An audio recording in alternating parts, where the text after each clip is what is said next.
Bonjour à tous et bienvenue à notre conférence en ligne Bien préparer une entrée en maison de retraite. Je suis Claire Fromentin, je suis directrice de l'Association des assurés d'April et j'ai le plaisir d'accueillir aujourd'hui avec moi pour ce webinaire en ligne Céline Frédéric, notre assistante sociale. Bonjour Céline, il faut mettre ton micro. Ouvre ton micro, voilà, ce sera parfait. Bonjour Céline, Avec parfait. toutes mes excuses. Bonjour Claire, bonjour à Bonjour, tous. bonjour, bienvenue. Et nous avons également à nos côtés Mathilde de l'Association des assurés d'April. Bonjour Mathilde. Bonjour à tous. Voilà, qui va nous aider à animer le séminaire. Alors, quelques mots d'introduction sur notre association qui nous sommes. En fait, vous êtes tous connectés en tant que clients d'April. C'est-à-dire que vous avez souscrit une assurance, alors soit une assurance santé, une assurance de prêt ou une assurance prévoyance. Et en souscrivant cette assurance, vous êtes devenu automatiquement adhérent de l'association des assurés d'April. Et c'est à ce titre que vous avez été invité à cette conférence. La mission de l'association est une mission juridique, mais aussi une mission sociale. Et nous avons comme objectif d'aider les adhérents en difficulté. Nous avons décidé de focaliser en particulier sur les aidants et essayer d'apporter des conseils pratiques et utiles pour la vie quotidienne des aidants, d'où ce cycle de conférences. Il s'agit de la troisième conférence sur le thème des aidants. Vous êtes connectés aujourd'hui en mode conférence en ligne, c'est-à-dire que vous ne pouvez pas participer de façon orale, vous n'avez pas de caméra, on ne vous voit pas, mais nous savons que vous êtes là. Vous pouvez participer en revanche par l'intermédiaire des questions. Si vous regardez sur votre écran, en bas de l'écran, vous avez un petit symbole Q et R, et c'est par ce biais-là que vous pouvez participer, et l'on relaiera vos questions à Céline qui répondra au fur et à mesure. La session est enregistrée. Vos coordonnées ne sont pas visibles ni votre participation, mais cela nous permettra de mettre à disposition le replay sur notre site internet ultérieurement. Je vais laisser la parole à Céline pour le début de la conférence. À tout de suite. Parfait, merci Claire. Bonjour à toutes et à tous. Merci d'être présents dans le cadre de cette troisième conférence webinaire ayant pour thème bien préparer une entrée en maison de retraite. Pour information, en fait, on a construit ces webinaires à travers l'expérience que j'ai pu accumuler au fur et à mesure de l'accompagnement des personnes. Donc, on est plutôt sur des abords pratico-pratiques pour essayer d'aborder au mieux l'entrée en maison de retraite quand c'est déjà des questions qui sont difficiles à se poser. Pour information, au niveau de l'organisation, on va avoir un premier temps de présentation qui va durer environ 40-45 minutes maximum, où Claire se permettra de me poser des questions avec plaisir, qui soient vos questions ou d'autres questions, qui seront relayées par Mathilde directement. Donc, vous pouvez poser les questions et en fonction, soit on les abordera au cours du webinaire ou alors à la fin, parce qu'on a un temps de questions-réponses qui est prévu à cet effet. Tout à fait. Voilà, ce que je vous propose par contre, c'est qu'on commence déjà par vous connaître.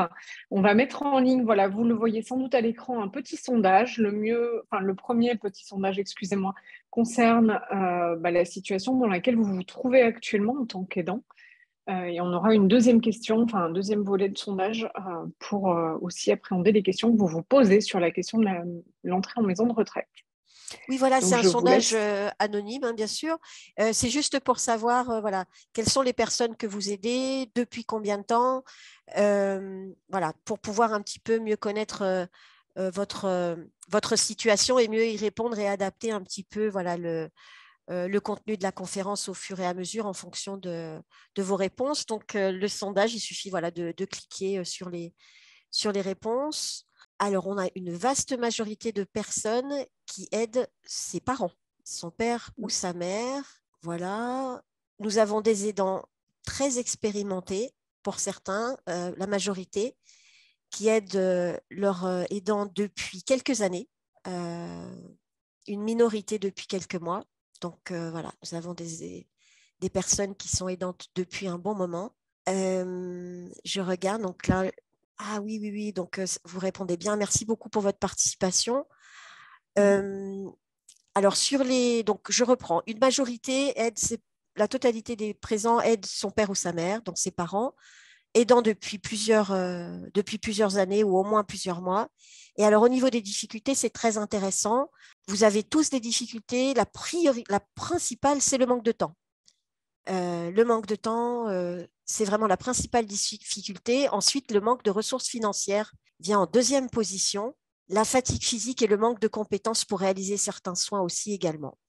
Je crois qu'on retrouve ça souvent, Céline. Hein. Oui, tout à fait. Oui.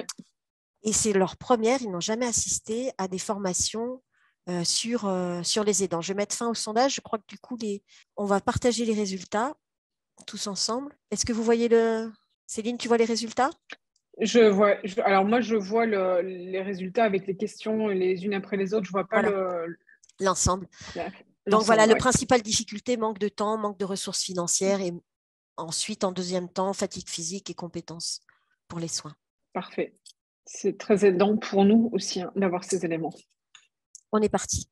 Ok, on peut peut-être du coup passer le deuxième sondage. On a Ou bien on fait entraîné plus tout le tard. monde, je pense qu'on peut. Oui, parfait. Donc ça, c'est vraiment un sondage qui est propre au thème du jour, donc sur la question de l'entrée en maison de retraite. Oui, là, on reprend. C'est vrai que c'est un peu la même question, la Mm. première, mais ensuite, ce qui nous intéressait, c'était surtout la deuxième question, en fait, sur les raisons qui vous poussent à envisager une entrée en maison de retraite. On a essayé d'envisager les différentes possibilités. Donc, on offre plusieurs réponses à cette question, plusieurs possibilités pour répondre.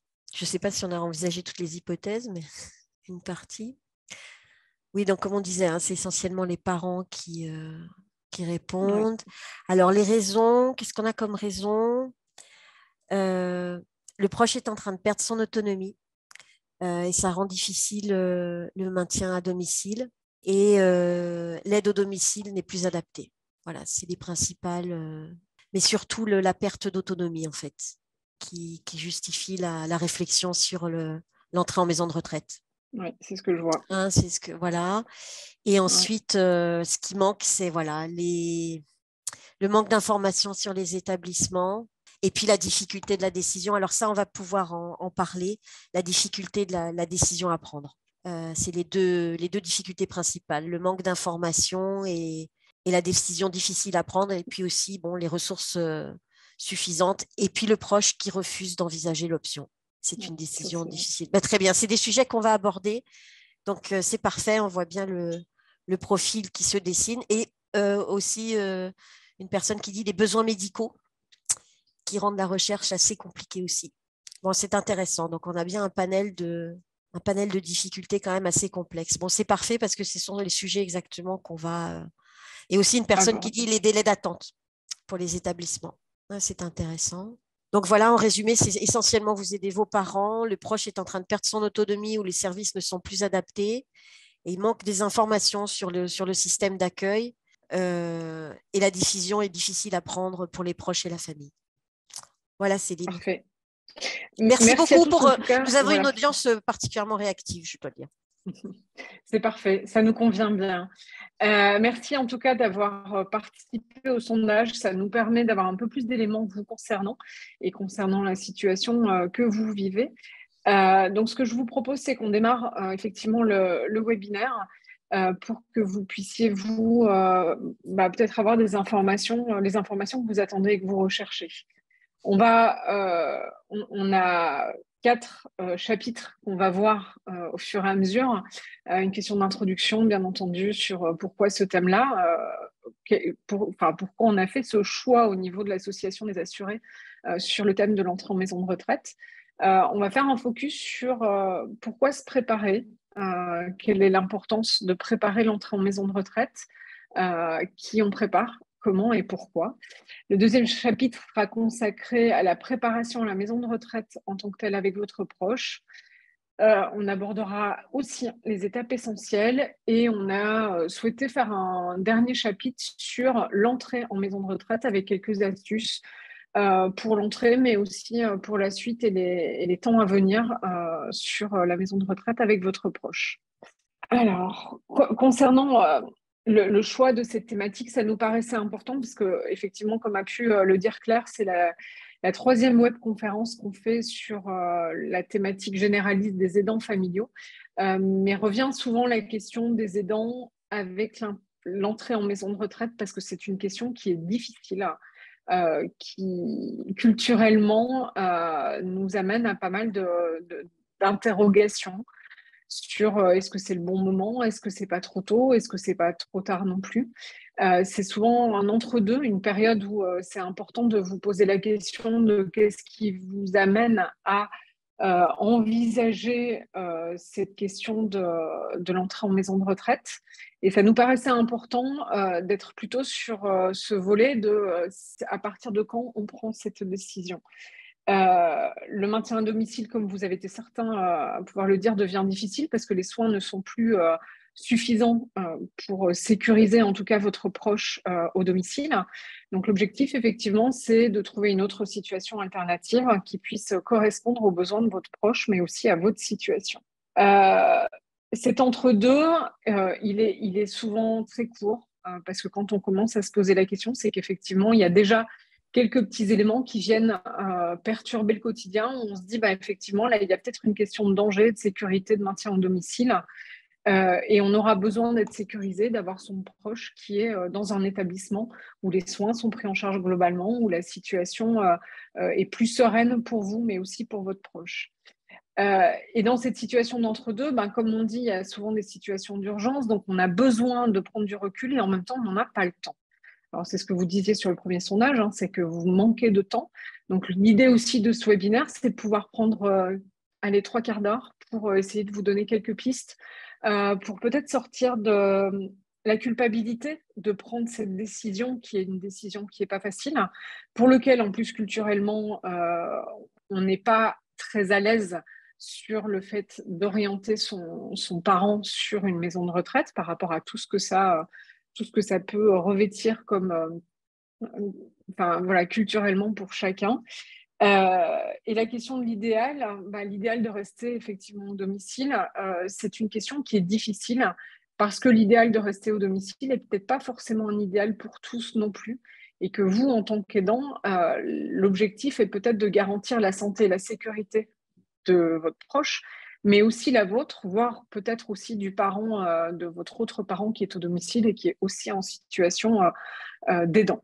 Donc l'objectif, c'est de pouvoir, pour nous, aussi en parler et de vous donner quelques pistes de réflexion par rapport à cette lourde décision à prendre, que celle d'orienter son proche vers une maison de retraite et un établissement. Comme on le disait, il y a un temps d'entre-deux qui se fait souvent dans l'urgence et il faut peut-être accepter que ça se fasse dans l'urgence parce que, bah, effectivement, ça fait plusieurs mois qu'on a des signes, qu'on a des alertes, que le maintien à domicile n'est plus possible. Et du coup, on va prendre cette décision à un moment de crise parce que la crise est là et que c'est peut-être ça qui va donner l'impulsion de la situation. Néanmoins, même si on est sur une situation de crise et une situation d'urgence, il est important de pouvoir se poser et de préparer au maximum cette entrée en maison de retraite. Alors, les premiers aspects à pouvoir mettre en avant, en tout cas par rapport à une entrée en maison de retraite, sont les besoins médicaux et de présence humaine nécessaires à votre proche dans le quotidien. Donc, comme vous le disiez, il n'y a plus de maintien à domicile qui sont possibles parce que les aides au domicile sont insuffisantes. Donc, effectivement, il y a une idée de pouvoir entrer dans un établissement, mais cet établissement va peut-être avoir, il y aura la nécessité qu'il y ait des besoins médicaux spécifiques et des présences spécifiques. L'orientation d'un établissement se fait aussi en fonction des besoins médicaux de votre proche et des présences et de l'organisation du quotidien. Dans la préparation à l'entrée en maison de retraite, il nous paraît important, en tout cas au regard des situations qu'on a déjà rencontrées, de vraiment prendre le temps d'envisager toutes les situations, mais de ne pas l'envisager tout seul. C'est-à-dire que l'objectif, c'est que vous puissiez être entouré dans cette décision et que vous puissiez demander conseil, avoir des orientations spécifiques et que cette décision ne vous incombe pas qu'à vous. Souvent, c'est souvent le cas, excusez-moi, d'avoir un seul enfant parce que c'est celui qui est le plus proche du domicile des parents, parce que c'est celui qui a, soi-disant, peut-être le plus de temps pour s'occuper des parents et que les frères et sœurs n'ont pas forcément le temps non plus. Mais cette décision, ce qui est important, il nous semble, c'est vraiment de la prendre en famille, avec le proche qu'on aide, avec les autres aidants aussi. Euh, pour préparer cette entrée, prendre le temps, ça je l'ai déjà dit, hein, pour le proche, pour soi aussi. Prendre le temps de visiter les établissements pour lesquels il y a une possibilité d'entrée et de rencontrer les équipes. Parce qu'effectivement, ben, le lieu et l'établissement, c'est une chose, mais les équipes, ça en est une autre aussi. Et c'est important que vous puissiez prendre ce temps-là pour pouvoir accompagner votre proche dans les meilleures conditions. Vous étiez certain à dire dans le sondage que votre proche n'était pas forcément favorable à cette décision. Souvent, c'est que se projeter dans une entrée en établissement, on a tous une image d'une maison de retraite qui est plus ou moins réelle ou non. Il y a des établissements qui sont très bien, d'autres qui ont peut-être des locaux qui sont moins bien, mais qui par contre ont des équipes et des animations qui sont plus en adéquation avec les besoins de votre proche. Enfin voilà, donc c'est important d'aller les rencontrer. Et l'autre point aussi sur l'anticipation, la préparation à la rentrée en maison de retraite, c'est d'anticiper les difficultés. Ce que vous faites déjà, puisque vous êtes présent aujourd'hui, mais aussi, vous l'avez dit dans le sondage, c'est qu'il y a des problématiques financières liées à une entrée en établissement.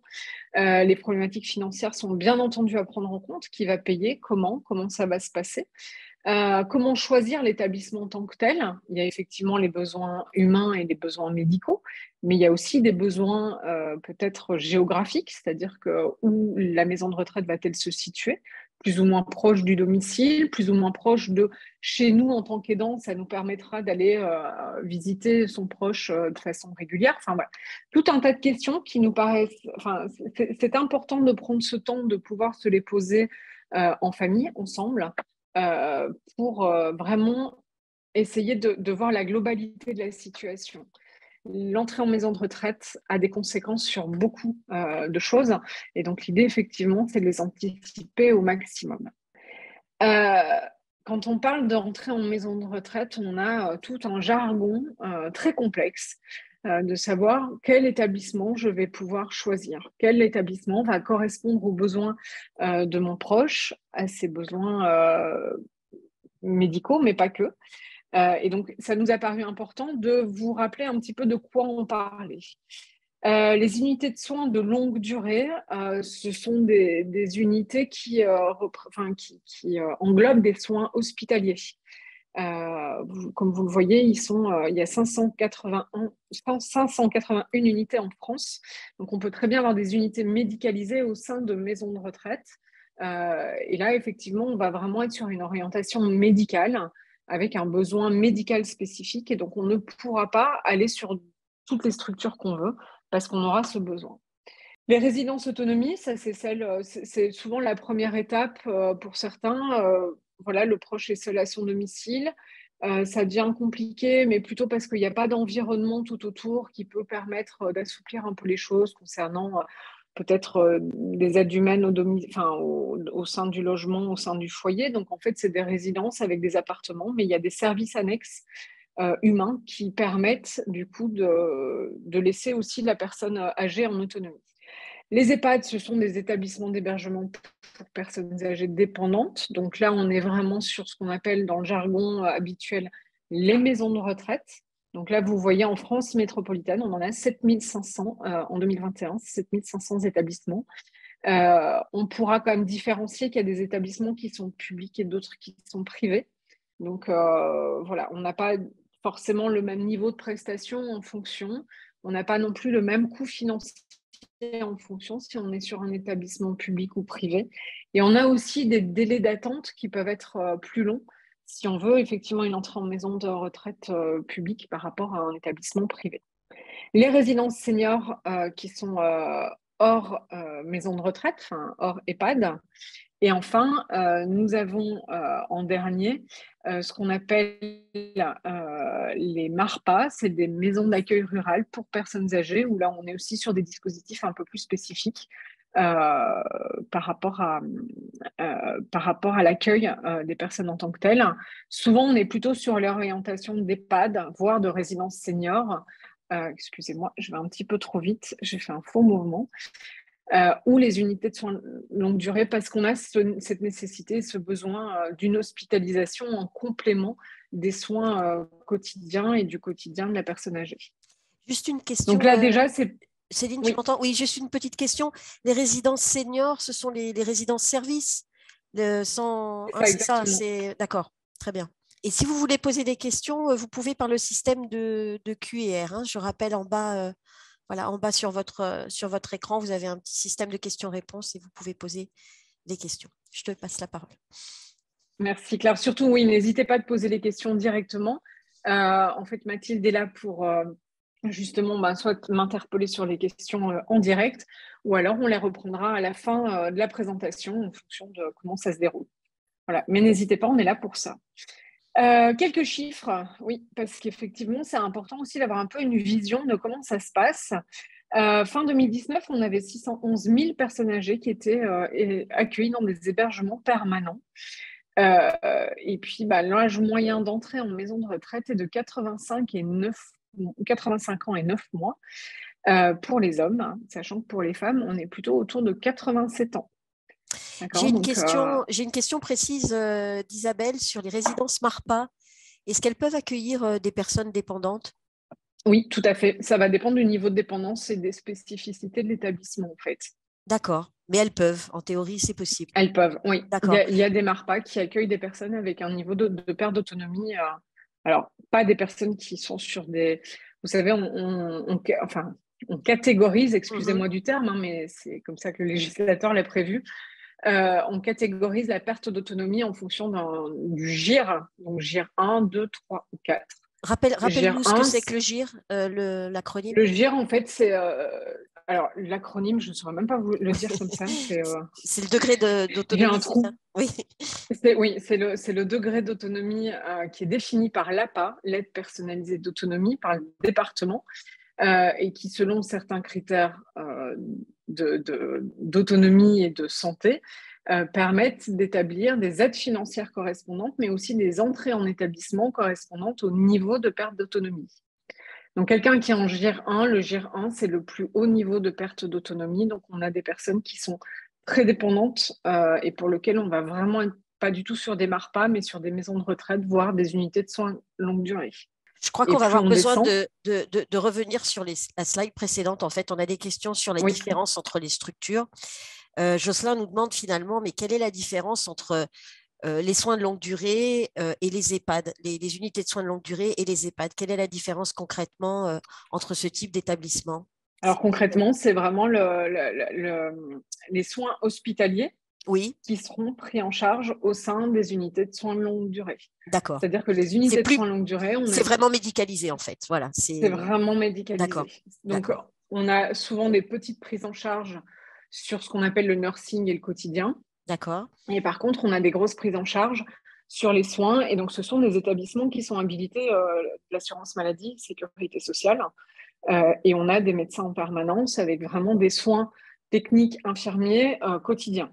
Donc, c'est des gens qui ne pourraient pas être en maison de retraite parce qu'effectivement, au-delà de la dépendance et de la perte d'autonomie, ils ont des pathologies associées qui nécessitent des soins quotidiens, médicaux, techniques assez lourds. Donc, il y a besoin d'avoir l'équipement nécessaire. Ils ne seraient pas forcément pris en secteur hospitalier parce que du coup, ça viendrait engorger aussi les établissements. Donc, c'est vraiment un mix entre les deux, entre l'hôpital et la maison de retraite. D'accord. Et la maison de retraite est donc beaucoup moins médicalisée. Tout à fait. D'accord. Très bien. Donc voilà, le degré d'autonomie, donc GIR 1, c'est vraiment le niveau de perte d'autonomie le plus fort. Et le GIR 6, c'est le plus faible. C'est à partir de là qu'on commence à avoir des aides prises en charge par le département pour le maintien au domicile.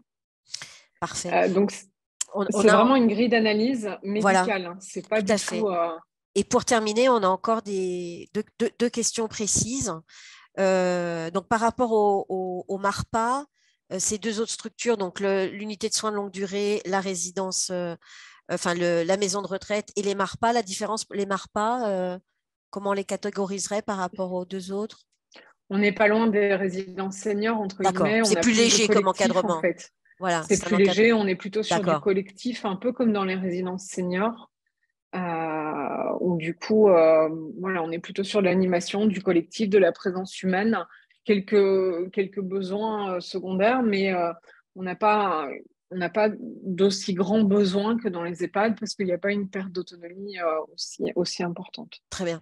Je garde deux autres questions pour la suite. Je te laisse continuer.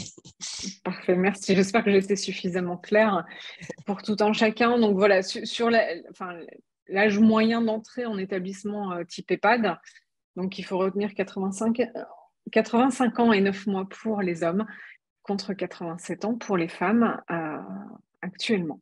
Revient une question habituelle, c'est le coût des établissements. Effectivement, on a tous en tête que ça coûte très cher. Et c'est quand même une réalité, c'est que le coût est conséquent. Le coût, il va être réparti selon l'établissement, effectivement, qu'on va retenir. Encore une fois, il est public ou privé, ou le niveau d'aide qui sont mis en place. On a quoi qu'il en soit un coût moyen et on va avoir des variations en fonction des supports ou des aides spécifiques qui sont attendues dans le cadre de l'hébergement. C'est-à-dire qu'on peut imaginer qu'on est sur un coût hébergement et des coûts supplémentaires qui seraient plutôt des coûts liés à l'hôtellerie presque. En fonction des petits plus qui sont proposés par l'établissement, mais que la personne âgée aussi souhaite prendre en charge ou pas.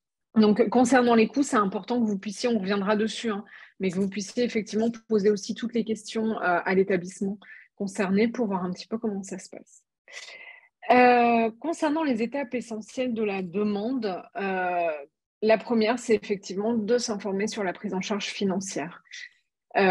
Vous allez avoir les soins, donc s'il y a des soins spécifiques médicaux, ils vont être pris en charge par l'assurance maladie.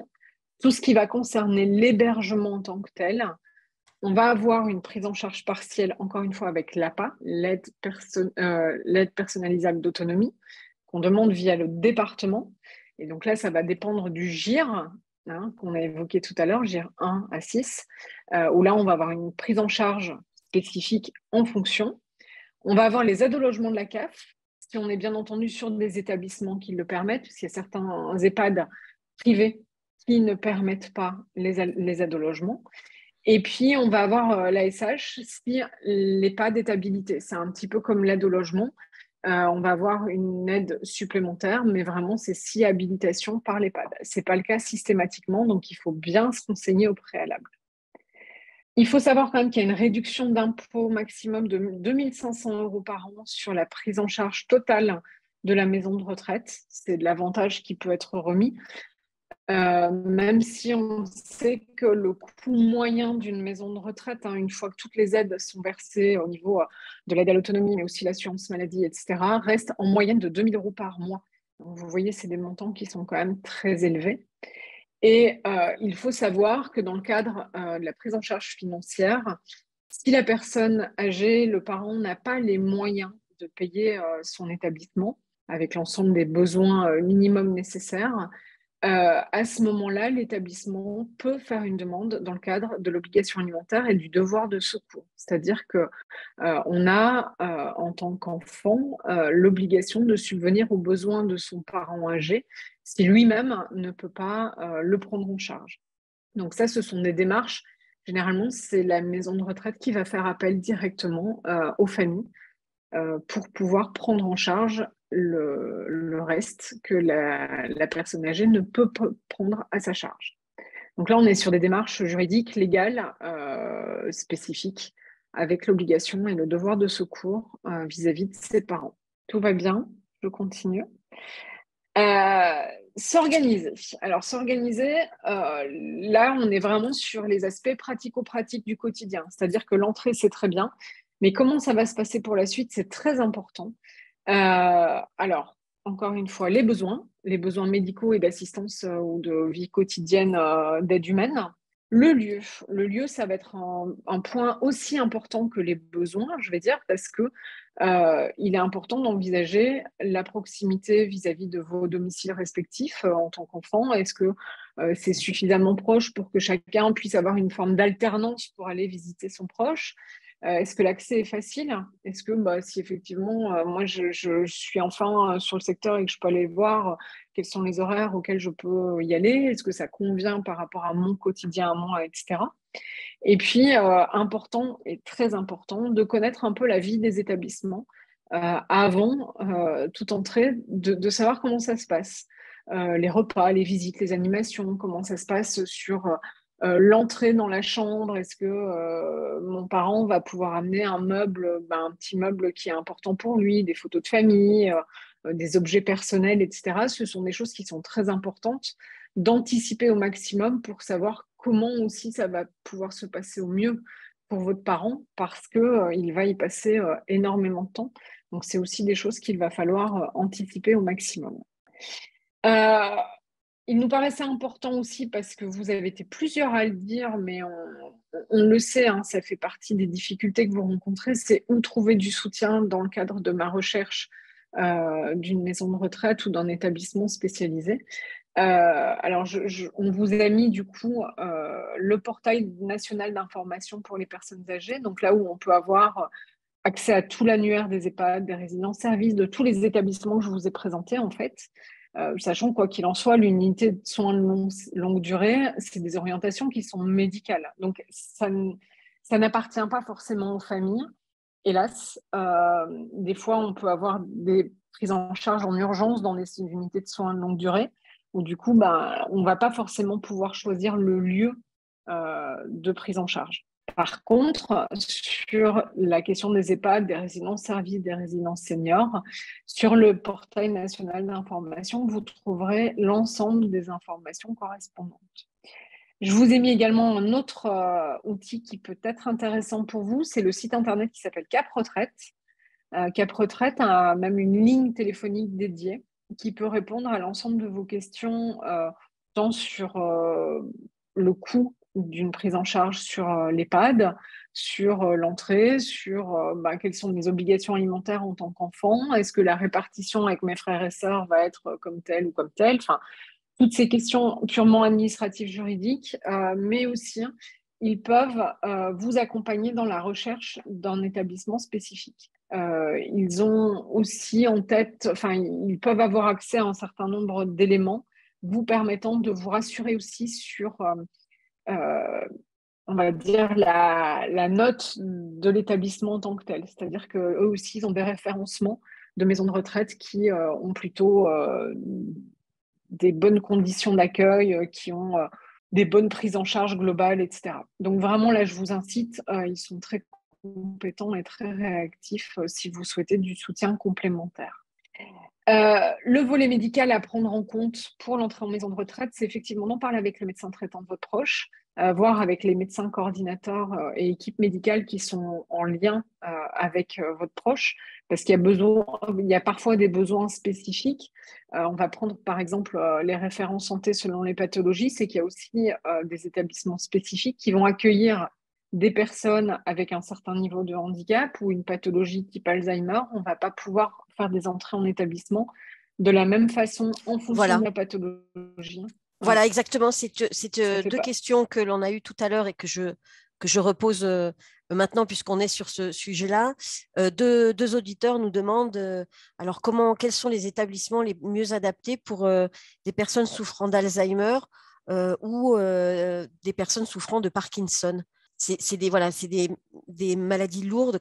Quel type d'établissement envisager pour ces personnes en fonction de leur pathologie? Alors là, encore une fois, en fait, on va avoir des référencements d'établissements qui sont en capacité d'accueillir tel ou tel type de pathologie. Et là, c'est important justement, du coup, vraiment sur ces aspects médicaux, d'être accompagné au niveau médical, de pouvoir anticiper les choses avec l'établissement pour vous-même avoir les garanties que la prise en charge sera bien la bonne. Parce qu'effectivement, d'un établissement à l'autre, on peut avoir des portes qui se ferment parce qu'ils vont dire non, ce type de pathologie. On n'a pas les équipements nécessaires pour pouvoir répondre aux attentes et aux besoins. Donc, dans ce cadre-là, c'est vraiment des aspects médicaux. On n'a pas besoin d'unités de soins à longue durée ou quoi que ce soit, mais on a besoin d'une attention particulière, une prise en charge particulière en fonction de la pathologie. Donc, dans ce cadre-là, effectivement, il faut vraiment aller sur les médecins coordinateurs, médecins traitants qui orientent sur les bons établissements et poser la question à l'établissement en tant que tel pour être sûr que médicalement, ils sont en capacité de prendre en charge. Très bien. J'espère que ça répond à la question. Merci. Préparer l'entrée en maison de retraite avec son proche. On a souhaité vous faire un petit focus sur des astuces pour préparer cette entrée en maison de retraite parce que on sait combien c'est difficile de pouvoir penser à tout. C'est plus qu'un déménagement, hein, c'est effectivement une étape de vie, un changement pour votre proche, mais pour vous aussi. Et donc, ça nous paraissait important de pouvoir un peu vous donner quelques astuces dans le quotidien. Euh, Tout simplement, hein, déterminer la date et l'heure d'arrivée dans l'établissement. Ça peut paraître un peu anodin et encore plus pour les équipes d'accueil, mais c'est très important parce qu'effectivement, mais il faut que votre proche soit vraiment accueilli et dans les bonnes conditions. Quand on dit que c'est selon les besoins de votre proche, effectivement, si ça se passe trop tôt le matin et que lui, c'est pas possible trop tôt le matin parce qu'il lui faut énormément de temps pour arriver à être bien réveillé, etc., c'est peut-être pas le bon créneau. Est-ce que le 14h sera pas plus mal ou voilà. Avant la pause déjeuner, déjeuner avec lui dans l'établissement le premier jour, voilà, d'organiser les choses au maximum, selon les besoins de votre proche, mais aussi selon l'organisation du service. L'objectif, c'est pas qu'il arrive quand il n'y a personne nulle part, que les infirmiers sont en pause, etc. D'organiser une rencontre, hein, c'est que j'arrive et effectivement le chef d'établissement ou le responsable des soins va prendre le temps dans le bureau ou dans la chambre de rencontrer mon proche, de lui expliquer un petit peu comment ça se passe. En amont, de préparer le trousseau pour le départ. Ça se présente le plus tôt possible parce que ça permet aussi à votre proche d'anticiper, de pouvoir réfléchir à l'ensemble des choses qui seraient nécessaires pour lui dans le quotidien. Donc, comme on le disait tout à l'heure, peut-être des meubles. Est-ce qu'il a la possibilité d'amener des meubles dans sa chambre ou des objets spécifiques? Est-ce qu'il en a le droit? Est-ce qu'il n'en a pas le droit? Des cadres, des photos, enfin tout ce qui peut aussi recréer son environnement qui va rendre sa chambre ou son petit appartement qui soit le sien et qui puisse le personnaliser au maximum.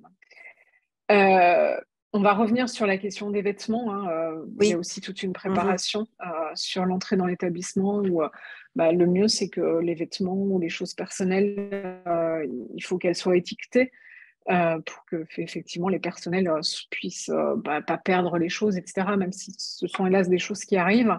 Mais voilà, ça, c'est des petites choses qui sont importantes aussi à caler. Euh, sur le trousseau de départ. Et on a aussi parfois des besoins spécifiques au niveau des vêtements, je pense, plutôt pour aussi aider le personnel, hein, parce que le personnel soignant, ils ont souvent beaucoup de monde, une charge de travail très importante, ils n'ont pas forcément le temps de respecter tout l'intime nécessaire à votre proche. Donc, il y a certaines tenues qui sont pas possibles dans les établissements, donc il faut aussi peut-être créer un trou en lien avec les besoins et l'organisation du service. Donc, ça peut être des choses qui peuvent être abordées en amont de l'entrée dans l'établissement. Vous-même, en tant qu'aidant, sur l'entrée, c'est important de vous accorder du temps Mhm. pour compiler toutes les questions à poser avant l'arrivée, de préparer un maximum, hein. Alors, ce qu'on conseille souvent, c'est de prendre un petit carnet pour, voilà, dès qu'il y a une idée qui arrive, on peut la noter et puis on n'oubliera pas le jour de l'entrée ou en amont de poser les questions et de préparer ces questions-là aussi avec votre proche. Et aussi, pourquoi pas, quelques semaines après l'entrée dans l'établissement. Parce qu'il y a des questions qui reviennent après, en fait, on n'y avait pas pensé, c'est normal, on n'a jamais été face à ce type de situation, excusez-moi, donc du coup, on a besoin de se reposer ces questions-là, et du coup, on les note et on prend un temps d'échange à la suite. Dans les astuces, rencontrer les équipes et visiter les lieux avant l'arrivée et le jour de l'entrée dans l'établissement, là aussi, c'est rassurant pour permettre à votre proche, mais aussi à vous-même et aux autres personnes de la famille, de pouvoir anticiper, de pouvoir comprendre ce changement de vie qui va avoir lieu. Et donc, on conseille aussi d'être présent et d'accompagner son proche lors de la première journée. Ça peut être assez déstabilisant parce que on ferme la porte de la maison et du coup, il y a un après. Mais l'après, on ne le connaît pas et autant pour vous et encore plus pour votre proche, c'est quelque chose qui peut être assez stressant et angoissant. Oui, donc tous ces détails, tu les as construits au fur et à mesure de ton expérience. C'est vrai on a fait un peu vite en introduction, mais 20 ans d'expérience d'assistante sociale, donc tu as vu beaucoup voilà, d'accueil en maison de retraite, etc. Donc tu connais bien le sujet et c'est pour ça qu'on voulait voilà, partager ces astuces très, très pratico-pratiques. Tout à fait. C'est exactement, c'est un peu l'expérience et puis, enfin, Les situations qui viennent comme ça, où on se dit, bon, bah, est-ce que les choses auraient pu être anticipées? Ben, peut-être oui, qu'elles auraient pu être anticipées. Et c'était un peu le sujet qu'on avait envie Mm. d'aborder avec, Oui. dans le cadre de ce webinaire. Hein. C'est effectivement de pouvoir transmettre et d'anticiper ces situations-là qui peuvent être compliquées. Et là, c'est un Euh, point, oui, sur lequel tu voulais un peu insister. C'est vrai, c'est pas facile de confier son proche à un établissement. C'est vrai que c'était un point que tu voulais essayer qu'on se mette un peu à la place de l'établissement, en fait, en quelque sorte. Hein, c'est un nouveau monde, en fait, hein, que l'on découvre à ce moment-là. Exactement. C'est un nouveau monde, c'est d'autres codes, c'est d'autres choses, et pour lequel ça peut être, et je pense que tout un chacun, on a entendu des histoires, des choses qui étaient, voilà, qui nous plaisent pas trop ou qu'on s'imagine pas se retrouver dans ce type de situation. Je pense notamment, alors c'est des choses qui sont assez récurrentes, mais de voir son parent avec des habits de quelqu'un d'autre ou avec des tenues qu'il n'avait pas l'habitude de porter. Voir son parent en legging alors qu'il n'a jamais mis de pantalon moulant ou choses comme ça. Enfin voilà, ça peut être des choses qui peuvent être très perturbantes. Ou des t-shirts, ou alors que Mm. c'était pas dans ses habitudes, c'est quelqu'un de coquet ou qui a besoin de faire attention, etc. Ça peut vite un peu crisper enfin, les relations avec l'établissement. Euh, et en fait, c'est souvent des choses qui sont un peu anodines, mais qui comptent énormément pour le proche ou pour l'aidant. Et où on se dit, bah non, ça, c'est pas possible, c'est tout ce que je voulais pas, en fait. Mm. Ou bah, on arrive dans l'établissement pour faire la visite dominicale avec les enfants, etc. Et on voit tout le personnel en train de fumer des clopes dehors. Et puis on rentre dans l'établissement et on voit son proche tout seul, un peu en déshérence sur son fauteuil ou des choses comme ça. Donc, c'est des choses qui perturbent. Donc, ce qui nous paraissait important aussi, c'était de donner un peu des conseils parce qu'on est plutôt sur une réponse en première intention d'être un peu en colère, de se dire, bah, finalement, ça vient confirmer le fait que bah, lui, il voulait pas rentrer dans cet établissement ou que on n'était pas très au clair de le laisser partir dans une structure comme celle-là, etc. Donc, on va renforcer son sentiment en se disant, bah oui, tu vois, on avait raison. Alors que peut-être pas forcément. C'est important de connaître un peu les codes et les règles de fonctionnement de l'établissement. Eux, effectivement, bah, ils ont énormément de charges de travail, ils ont pas forcément le temps et les moyens de pouvoir se dire ah ben c'est vrai que monsieur X il met d'habitude des chemises, là j'ai plus de chemises propres, ils n'ont pas ramené le linge qu'il faut, donc je vais essayer de trouver une chemise et ça. Ils sont souvent pleins de bienveillance et de très bonnes intentions et quand ils mettent un t-shirt c'est pas forcément parce que il y a de la négligence ou des choses comme ça. Oui, il y a une C'est vrai que différence entre voilà, des choses qui prennent des proportions voilà, importantes parce que voilà, on est en dehors des habitudes du proche et puis des choses plus graves ou qui sont vraiment là, qui ne sont pas acceptables. En fait, il faut savoir faire la distinction entre les deux, la part entre des choses. la part des choses, le Mm. degré de gravité. Oui. Exactement. Et plus en amont on se pose ces questions-là, encore une fois, moins on a voilà, de déconvenus par rapport à ce qui peut se passer.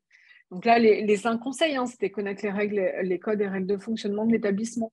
Bah, le règlement intérieur, le livret d'accueil, organiser une rencontre, poser, comme on le disait tout à l'heure, l'ensemble de questions qui peuvent nous permettre aussi de comprendre un peu mieux comment eux, ils fonctionnent. Les instances de discussion et de recours, bah, ça c'est important. Si j'ai un problème, si vraiment j'estime qu'il y a eu une négligence ou qu'il y a un problème, Mhm. vers qui je peux me retourner ou bah, peut-être que moi aussi j'ai envie de participer à la vie de l'établissement, qu'il y a des rythmes de rencontres réguliers en tant que proche aidant. Est-ce que je peux aussi y aller pour participer, peut-être aider aussi sur certains aspects bénévoles, etc. Euh, et de savoir comment on interpelle dans ces cas-là. Voilà. Je pense que c'est important de se dire, bah voilà, il peut y avoir des problèmes, oui, certes, c'est comme partout, mais comment je vais faire pour faire en sorte que ces problèmes, je les anticipe et je puisse en discuter directement. L'objectif étant de se dire, bah, je ne vais pas laisser un petit problème, un deuxième petit problème, enfin plein de petits cailloux faire son petit monticule, et puis un jour ça explose et on se retrouve bah, à se dire, bah non, je vais sortir mon parent de l'établissement parce que là, c'est plus possible. Voilà. Donc, c'est dès les premières choses de pouvoir intervenir, de dire, voilà, moi j'ai vu ça, je ne suis pas très content, je ne sais pas comment enfin, voilà, l'interpréter, j'ai peut-être pas les bons codes, donc j'ai besoin d'aller chercher les bons codes et qu'on m'explique ce qui se passe. Oui, oui, donc tu confirmes bien, il y a des structures pour écouter les Tout à usagers fait. de chaque établissement et avec une représentation des usagers et une écoute officielle de la direction, etc. Il y a des process pour pouvoir faire valoir ces Exactement. remarques, etc. Ok, très bien. On a plein de choses hein, qui viennent régir justement le séjour dans l'établissement. On a le contrat de séjour, on a le livret d'accueil, il y a le règlement intérieur des établissements aussi. Il y a ce qu'on appelle la charte de droits et libertés des personnes qui sont accueillies. On a toujours une personne qualifiée qui fait référence s'il y a un problème ou une difficulté. Il y a les projets d'établissement, là aussi c'est important parce que ça permet aussi de voir un peu la vie des équipes qui sont en Mhm. place, des professionnels. Et on a le conseil de vie sociale qui est obligatoire dans tous les établissements où on a des personnes qui vivent dans le quotidien avec. Oui, c'est des éléments structurants qui doivent nous rassurer un peu, en fait. Hein.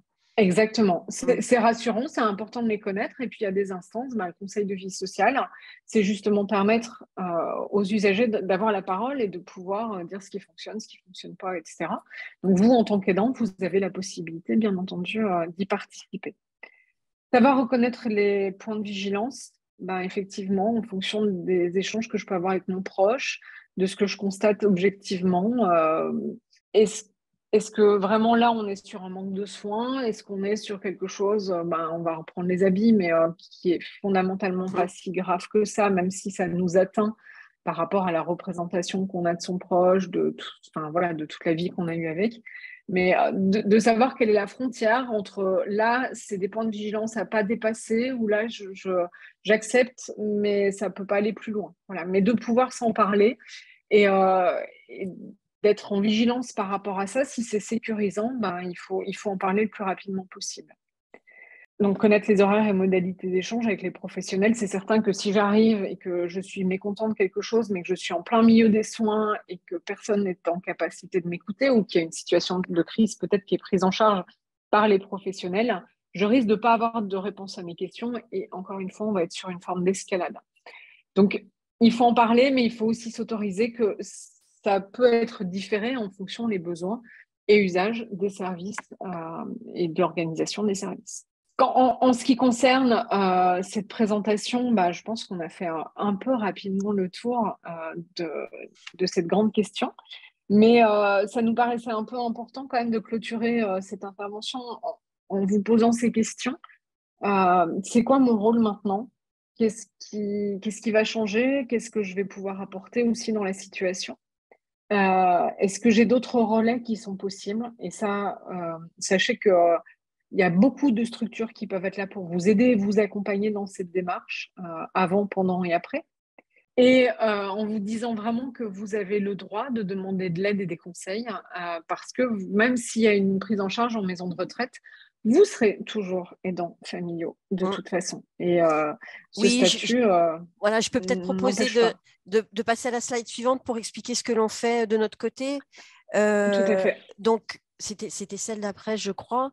Voilà, c'est un numéro téléphonique, c'est une plateforme qui est dédiée au soutien aidant. C'est une équipe d'experts qui est à votre écoute sur tous les sujets que l'on vient de voir. C'est un numéro qui est réservé aux adhérents d'April que vous pouvez contacter pour avoir justement exactement ce que décrivait Céline, un bilan de votre situation, une orientation vers le bon dispositif, un accompagnement, un suivi, etc. Donc, c'est ce numéro-là, à partir du moment où vous êtes adhérent April, vous pouvez l'appeler pour demander des conseils sur voilà, les listes d'EHPAD, les listes de MARPA, leur fonctionnement exact, etc. Vous aurez des informations pour vous aider dans votre parcours d'aidant. Donc, c'est le 01 53 05 30 98. C'est un numéro qui est disponible aux horaires voilà, de bureau habituels. Et nous avons un deuxième dispositif, c'est sur la slide suivante, qui lui est un dispositif voilà, plus, comment dirais-je, plus précis, qui est vraiment en cas de difficulté, notamment financière. C'est ce que nous appelons le soutien aidant renforcé. C'est un soutien temporaire, c'est un petit coup de pouce qui vous propose une prise en charge d'heures d'aide ménagère, d'aide à domicile ou de prise en charge d'un séjour de répit pour l'aider. La procédure est assez simple. Vous pouvez remplir votre dossier sur notre site internet. Vous tapez simplement dans la barre de recherche Association des assurés April et dans la rubrique Vous soutenir, vous tombez sur le soutien aidant. Et vous pouvez remplir un dossier très simple qui vous permet de présenter votre situation et de solliciter une aide ponctuelle auprès de l'association. Vous en profiterez aussi pour découvrir l'ensemble des soutiens que nous proposons. Donc voilà, ça c'est vraiment en cas de difficulté financière, ce soutien-là est soumis à conditions de ressources. Il est réservé aux personnes qui sont vraiment en difficulté, mais ça peut constituer un très bon coup de pouce pour vous. Voilà, c'est une présentation rapide, mais voilà, sachez que nous sommes à votre disposition pour répondre à ces questions-là et vous pouvez nous contacter aussi à travers notre site Internet. Je vais revenir aux questions que nous avons eues pendant ta présentation. Céline, il y avait des questions pour revenir sur notamment l'obligation alimentaire. Est-ce que c'est remboursable lors du décès de la personne? Comment ça se passe en fait? Remboursable. C'est-à-dire, l'obligation est définitive, c'est-à-dire qu'à partir du moment où on est obligé alimentaire, comment est-ce que cela fonctionne? Alors, comment cela fonctionne? En fait, donc les ascendants ont une obligation alimentaire vis-à-vis de leurs Oui, descendants, d'accord. donc qui est contrainte en fait. Alors, il y a certaines situations exceptionnelles en fonction des histoires de vie, des histoires familiales. Le juge peut décider effectivement que l'obligation alimentaire n'est pas effective. Donc là, il faut faire une demande auprès du juge des affaires familiales si c'est le cas. Il y a des histoires de vie où les enfants ont été dans des situations compliquées, d'abandon, etc. Donc effectivement, la question de l'obligation alimentaire devient compliquée quand soi-même, le parent n'a pas répondu à ses obligations. Mais ça, c'est vraiment une démarche auprès du tribunal, du juge aux affaires familiales. Ou sinon, effectivement, on est contraint en tant qu'enfant et conjoint d'enfant de subvenir aux besoins de son parent si lui-même, à partir de sa retraite, n'est plus en capacité de payer la maison de retraite, de payer son quotidien, etc. Donc là, c'est souvent même les établissements qui font la demande auprès des familles pour qu'il y ait une prise en charge. Cette prise en charge va être en lien avec les revenus du foyer. C'est pour ça que je parle aussi des conjoints. Mhm. Les conjoints qui, même si effectivement pour le beau-père, la belle-mère, il n'y a pas de nécessité, mais le conjoint est obligé alimentaire aussi vis-à-vis de ses beaux-parents. Donc, ils vont prendre en charge ils vont prendre en compte les ressources familiales et en fonction des ressources, ils vont délimiter le montant qu'il sera obligé de verser dans le cadre des obligations alimentaires. Donc là, c'est un dossier qui est pour lequel on est contraint. Par contre, s'il y a des D'accord. changements de situation familiale ou financière, on peut toujours effectivement demander à ce qu'il y ait une réétude du dossier. Et cette obligation alimentaire ira jusqu'au décès de la personne selon ses besoins. Mais il n'y a D'accord. pas de remboursement qui sont possibles en tant que tel. Par D'accord, très contre, bien. c'est fiscalisable dans certaines situations, mais là, sur la fiscalité, moi, je ne vais pas forcément rentrer parce que Oui, là, c'est c'est plus pas. compliqué. Voilà. Quelqu'un posait la question par rapport à l'aidant, en fait. Finalement, est-ce qu'il y a un statut officiel précis de l'aidant? Il y a un statut officiel précis d'aidant au niveau de l'assurance maladie qui Oui. permet justement de prendre en charge certains dispositifs spécifiques. Maintenant, comme on a pu le voir dans d'autres webconférences, le statut d'aidant, il est très très large en fait. Mm. Mais ce qu'il faut retenir, c'est qu'en l'état actuel des choses, il n'y a quand même pas énormément d'aide disponible. C'est une réalité qui est prise en compte maintenant depuis quelques années de ce nouveau statut, mais Mhm. je pense que le législateur est encore en train de penser aux dispositifs à venir. Mm. Là, c'est vrai que je conseillerais pour plus de détails et pour vérifier si oui ou non la personne peut vraiment demander un statut officiel d'aidant, d'appeler le numéro de téléphone qui s'affiche. Je pense que c'est le genre de questions Tout sur à fait. lequel voilà, le service peut répondre. J'avais une autre question concernant, toujours sur le financement en fait, de la maison de retraite.